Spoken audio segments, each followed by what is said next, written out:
Hello everyone, my name is Awaki Mekele. In the previous video, we discussed the ideas, the concepts of political thought, and this is the extension of that video. The content is of political thought, major content is of political thought. Political thought is about the state, about the evolution of this concept of state and government. It is a product of philosophical inquiries on the nature of the state and the search for the form of government that will ensure ordered society and attainment of the good life. Specifically, political thought has often raised questions on the limits of state power, the so-called political obligation, and polemics or arguments on the contract and relationship between the citizens and the state. The relationship between the church and the state. In line with this, thinkers in time and space have often sought to explore the objective realities of political system and what should constitute the ideal reality. These activities have over the centuries revealed consensus ideals and sometimes conflicting perspectives on what is and what ought to be the nature of reality in a political society. Significantly, there exists a remarkable distinction between the prevailing orientation and thrust of political thought in the classical era as represented by the views of Plato and Aristotle when compared to the prevailing ideas in the medieval era. Similarly, the nature of political thought between the Renaissance period, the era of reason and enlightenment, and the anti-colonial period also reveals a widespread departure with what obtained in either the classical or medieval age. That means the subject matter or the ideas of political thought changes as time passes. It is also about the various concepts in political science like power, justice, rights, law, equality, and other issues pertaining to governance. Political thought is a disciplined investigation of political problems which has over the centuries attracted inquiries from political philosophers such as Plato, Aristotle, Saint Augustine, Machiavelli, Karl Marx, and many others. We are not concerned about whether they are true or false. We are concerned about only one thing: the thoughts of political thinkers from time to time. In other words, political thought is not so much concerned with revealing the truth in the manner of science, but asks secondary questions about how knowledge is acquired and about how understanding is expressed. Political thought asks what form government should take and why, what duties citizens owe to legitimate government, if any, and when it may be legitimately overthrown, if ever. Whereas a political scientist may examine the democratic process at work within a particular system, a political philosopher will be interested in clarifying what is meant by democracy. Political thought, therefore, addresses itself to two main tasks. Firstly, it is concerned with the critical evaluation of political beliefs, paying attention to both inductive and deductive forms of reasoning. Secondly, it attempts to clarify and refine the concepts employed in political discourse. Political philosophers are inevitably concerned with justifying certain political viewpoints at the expense of others. Furthermore, political thought has been described as man's attempt to consciously understand and solve the problems of this group, life, and organization. Political thought is an intellectual tradition whose history consists of the evolution of man's thoughts about political problems over time. The central problems of political thought are two. The first involves the question how society and the state came into existence. What were the motives which influenced men to establish government and which drive obedience to its commands? The second question or problem is that of the moral justification of obedience to government or the ethical basis of political authority and power. Because of this, we say political thought is the thought or philosophy about various aspects of the state. Including the following: about various concepts like state and its institutions, liberty, equality, politics, justice, authority, rights, the nature of political life, etc. Whereas political science assumes what these concepts are, what they are. Political thought asks how they have come about and to what effect. Just as Socrates' simple question, how should we be governed, led to his execution, the question, what makes a government legitimate, leads to political turmoil when posed at critical times. By political thought, we understand the reflection on or the exposition of political ideas, and by political ideas we may understand any politically significant phantasm or spirit, notions, species, and etc. Origin and development of classical and medieval political thought.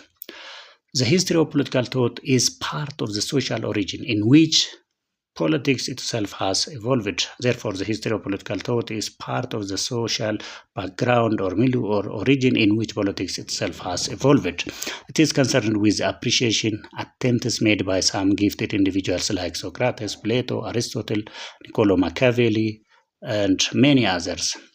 The rationale is that they have understanding and knowledge of political experiences of environments of both their own societies and other societies. Political thought and political philosophy as practiced in the past differs from the scientific type of theory because it was normative rather than positive. The scientific theory, as we discussed in the previous video, is concerned with positive facts. Thus, the origin of Western political thought has often been traced to the 5th century BC and is often associated with the works of Greek experts, Plato, Aristotle, and the Roman society.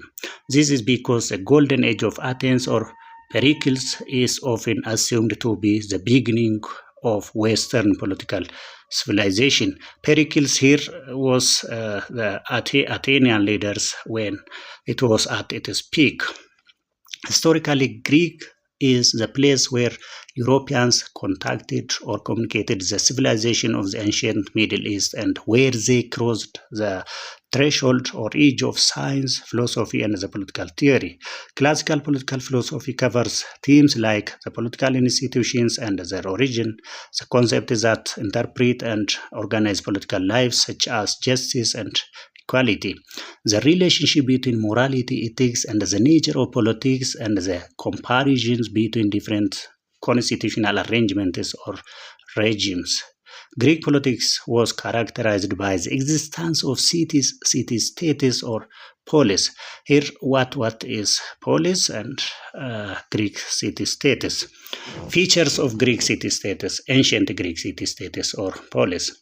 A polis is a self-governing city-state that functioned as a basic political unit of ancient Greek civilization. It meant a city-state, a small and independent political community that combined a city, the urban center, with the surrounding countryside that it controlled. It was independent as it had its own government, laws, and political institutions. They were not provinces of a larger state, particularly as Aristotle opposed it. A defining characteristic of a polis was citizenship. That means who were included in the polis. Citizens at that time included mainly adult men. Citizens had political rights and obligations such as voting, military service, and participation in assemblies. A polis was a community of people who shared religion, culture, laws, common identity, and loyalty. All the features of the tribe, customs, guards, a chief, or ruler were transformed in becoming part of the polis, just as Hellas was a community of Greek speakers and not merely an area of the Mediterranean. So the polis was more than just a place. That means the concept, the idea of polis was beyond a mere geographical area. It offered protection, worship, lawfulness, the justice that Plato was to examine. That means the idea of justice constituted the central idea of Plato. Most of all, it offered the life of talk. That means political participation that the Greeks believed made them superior to all other peoples. This life was centered in the agora, the scene of the endless palavers, that mean travels, bothers, where the demos, the people, or more accurately those of the demos who were politia. Politia was a Greek term that referred to regime or politics. As citizens came to settle their own affairs. That means a privilege they believed was denied. For Plato, the polis as an ideal form of association or organized society of men living in walled towns, the heart and home of political society in which the whole community's intellectual, religious, cultural, political, and economic needs could be satisfied. For Aristotle, the polis was characterized primarily by its self-sufficiency as the means of developing morality in the human character. It can be observed that the Greek polis corresponds comparatively to the modern concept of nation, a population of a fixed area that shares a common language, history, and culture. The classical era, man was conceived as a fraction of the polis or self-governing city-state that had no other existence outside the framework of the polis. The city-state was, on its part, conceived as the only genuine platform through which political values could be realized. The polis was conceived as the only ethically sound foundation for the higher forms of civilization. It was, however, not a perfect structure, but one which needed to be either improved or superseded. There was no premium attached to the notion of individualism. Specifically, a good life was perceived only in terms of participation in the life or activities of the polis. It is in line with this that Plato described the state as the bottom of the division of labor, in which men of the differing capacities satisfy their needs by mutual exchange. Participation in the affairs of polis was conceived as more important than either duties or rights. As Aristotle put it, happiness is activity, and he who does nothing cannot do well. The city-state or polis in which political activities revolved was a necessity, small and further characterized by the love for independence and the all-inclusiveness of its activities. Aristotle observed that the polis was self-sufficing as being not too large, as it prevents the unity of interests and feelings among its members. Self-sufficiency refers to able to provide for itself without needing help from outside. Today is very similar with the idea of realist theory of international relations, as they advocate for self-sufficiency by states or nations. Furthermore, he maintains that the citizens of the polis must be capable of ruling and being ruled. Thus, the evolution of democratic thought was evident in the Greek city-states. Within the polis, citizenship was perceived in terms of sharing of the common life and stands at the summit of human goods. Consequently, to advocate or assert that for the individual to seek for a good life outside the frontiers of polis, or to be in it and not be of it, was to be alien and perceived as a disrespect, weakness, and blasphemy. That means out of the state, out of the polis, was characterized as disrespect. This explains why Aristotle strongly asserted that the man who can live outside the polis is either a beast or a god. That means below man or above man. In these presumptions lies the genius of ethics and politics of the polis in the classical era. It is significant to note that this concept of the nature of the state is fundamentally faulty, as the complete acceptance of the polis as a moral institution by its advocates reveals the limits of their political horizon or scope. Little premium is attached to the role which foreign affairs play in the economy of the polis. During the centuries that followed the collapse of Rome, the political organization of the Western world was extremely pluralistic. Theoretically, the medieval political system was based on the idea that the Pope and Emperor as viceroys or priests of Christ were jointly responsible for the governance of Christendom. Under this condition, no territorial prince had the power or authority to maintain an effective rule of law, since the secular realm was broken down into a complex network of overlapping jurisdictions. Writing in this epoch, Saint Augustine, Aurelius Augustine, the political existentialist, makes a distinction between universal order of justice and the order of the state. For him, men as individuals should ultimately honor the universal societies and the state. In this contribution to political ideas of this era, Saint Thomas Aquinas supports the church supremacy over the state. He argued that since the true end of man is to attain virtue and through that qualify for the eternal enjoyment of God, the organization through which this attained must be superior. Consequently, he advocated that the secular government should be subordinate to the church, because the latter concerned with an ultimate purpose, that is the salvation of souls. In the centuries between Saint Augustine and Saint Thomas Aquinas, feudalism emerged as a dominant socio-economic and political characteristic of the Middle Age or the medieval period. The feudal era, which lasted for about 10 centuries, is a socio-economic system of land ownership wherein the lords release out of land manor to serfs who owe loyalty to the lords. They work on land and must return a good portion of the produce to the lord. Under the feudal system, man's socio-economic and political relevance was dependent on its relationships to the land. That was feudalism by nature, or by definition, was a political economy and social system that was based on the land.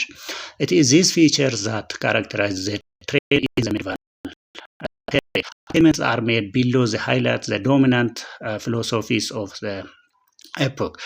Practical exigencies or necessities of the state reached a point in the emergence of Reformation and Renaissance. The arrival of Protestantism raised serious questions of political obligation in the evolution of political thought. Practicing Lutherans and the Calvinists began to rethink their continued loyalty to Catholic princes and even Catholic subjects to the same way about Protestant princes. The consequence of this was the crystallization and codification of natural laws and the doctrines of state sovereignty. Here, royal authority increased with the decline of papal authority, even the Catholic states. The end product was the emergence of absolute monarchy, which overturned feudal constitutionalism on which the medieval politics depended. The Reformation supported the absolutism of monarchs and placed all ecclesiastical authority or clerics authority to civil predominance. Reformation scholars such as Hobbes supported absolutism in his Leviathan, which contained his social contract theory. Hobbes' doctrine found complement in the divine of rights of kings, which gave evidence to royal absolutism. Machiavelli, on his part, freed kings from the limitation imposed by public morality. He argues that Niccolo Machiavelli argued that the state is an end in itself with its own life aimed at its own preservation and advantage, and as such was not bound by obligations. For Machiavelli, the prince should aim to conquering and maintaining state, and the end will be judged honorably and praised by everyone. It was from writings of Niccolò Machiavelli and Jean Bodin that the modern concept of state as a centralizing force for stability emerged. In The Prince, Machiavelli gave prime import to the durability of government, sweeping aside all moral consideration and focusing instead on the strength, the vitality, courage, and independence of the ruler. The era of Reformation and Renaissance was succeeded by the era of reason and enlightenment. So this indicated the nature of political thought during classical and medieval period. So after this, in most cases, it was the era or the period of the contemporary political thought. So this is this is about the origin and the development of political thought during the classical and medieval period, at least in some parts or in major concepts. Thank you very much.